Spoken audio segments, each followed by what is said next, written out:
السلام علیکم۔ آج ہم بات کرنے والے ہیں حضرت عثمان غنی رضی اللہ تعالی عنہ کے بارے میں۔ سخاوت اور شرم و حیا آپ کی بے مثل اور مشہور ہے۔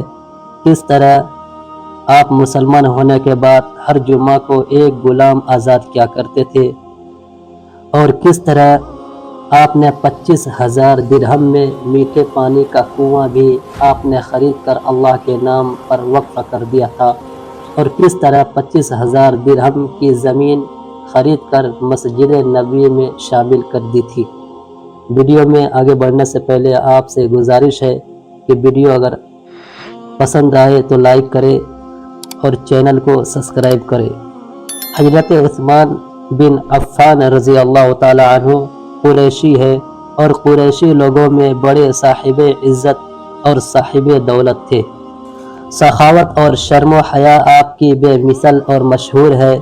حضرت عمر رضی اللہ تعالی عنہ کی وصیت کے مطابق تیسرے ہی روز آپ اصحابوں نے اتفاق کر کے آپ کو خلیفہ بنا لیا، اور ان سب میں سب سے پہلے حضرت علی اور حضرت زبیر اور حضرت سعد اور حضرت عبد الرحمن بن عوف اور حضرت طلحہ رضی اللہ تعالی عنہم نے آپ کے ساتھ آپ کے ہاتھ پر بیعت کی۔ لکھا ہے کہ آپ مسلمان ہونے کے بعد ہر جمعہ کو ایک غلام آزاد کیا کرتے تھے۔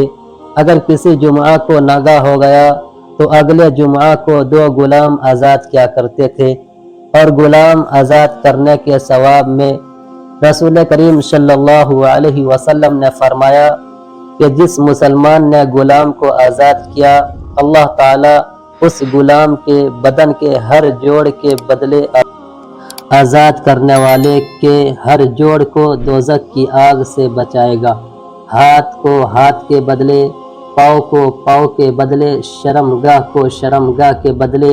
روایت کیا اس کو امام احمد بن حنبل رحمۃ اللہ علیہ نے۔ 25,000 درہم میں میٹھے پانی کا کنواں بھی آپ نے خرید کر اللہ کے نام وقف کیا تھا، اور 25,000 درہم کی زمین خرید کر مسجد نبوی میں شامل کر دی تھی۔ حضرت عبداللہ بن عمر رضی اللہ تعالی عنہ فرماتے ہیں کہ رسول کریم صلی اللہ علیہ وسلم نے فرمایا کہ عثمان ایسی شرم و حیا والے ہیں، فرشتے بھی حیا کرتے ہیں جیسی کہ وہ اللہ رسول سے حیا کرتے ہیں۔ آپ پردے کی جگہ میں بھی ننگے ہو کر نہیں نہاتے تھے، اور حضور صلی اللہ علیہ وسلم کی 2 صاحبزادیاں حضرت رقیہ اور حضرت ام کلثوم ایک کے بعد دوسری آپ کے نکاح میں آئی۔ بس ان دونوں کی وجہ سے آپ کا لقب ذی النورین مشہور ہوا۔ یہ رتبہ آپ کے سوا کسی اور کو نہیں ملا کہ کسی نبی کی 2 صاحبزادیاں اس کے نکاح میں آئی ہو۔ جب حضرت ام کلثوم کی بھی وفات ہو گئی تو حضور کریم صلی اللہ علیہ وسلم نے فرمایا کہ عثمان رضی اللہ تعالی عنہ کو عثمان کو اپنی لڑکیاں دو۔ دیکھو میرے 40 لڑکیاں بھی ہوتے تو میں ایک کے بعد دوسری نکاح کا عثمان ہی سے کرتا۔ حضرت عثمان رضی اللہ تعالی عنہ کی خلافت میں بہت سے شہر فتح ہوئے، اور بہت سے فوج کے افسروں کا تبادلہ ہوا، اور اس قدر شہر فتح ہوئے کہ افریقہ اور خراسان اور نیشاپور تک اسلامی قبضہ ہو گیا۔ افریقہ کی فتح میں غنیمت کا مال اس قدر ہاتھ آیا کہ ہر مسلمان کے حصے میں 1,000 اشرفیاں آئی، اور 6 برس تک برابر کافروں کے ساتھ جنگ ہوتی رہی، اور اسلامی بادشاہت عرب سے لے کر اندلس تک اور کابل اور بلغ تک پہنچ گئی، اور مسلمان مال و دولت سے مالا مال ہو گئے، یہاں تک کہ ایک مجاہر اور انصاری 80 ہزار درہم زکوٰۃ کے دینے لگے۔ 6 برس خلافت کے بڑی عافیت اور امن سے گزرے۔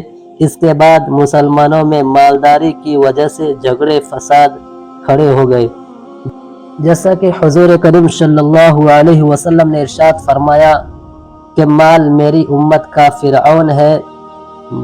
پس مسلمانوں کو مالداری نے چین سے نہ بیٹھنے دیا۔ منافق بے ایمان لوگوں کو موقع مل گیا اور انہوں نے خوب دل کھول کر بدلہ لینا شروع کر دیا اور دین محمدی کے مٹانے پر کمر باندھ لی۔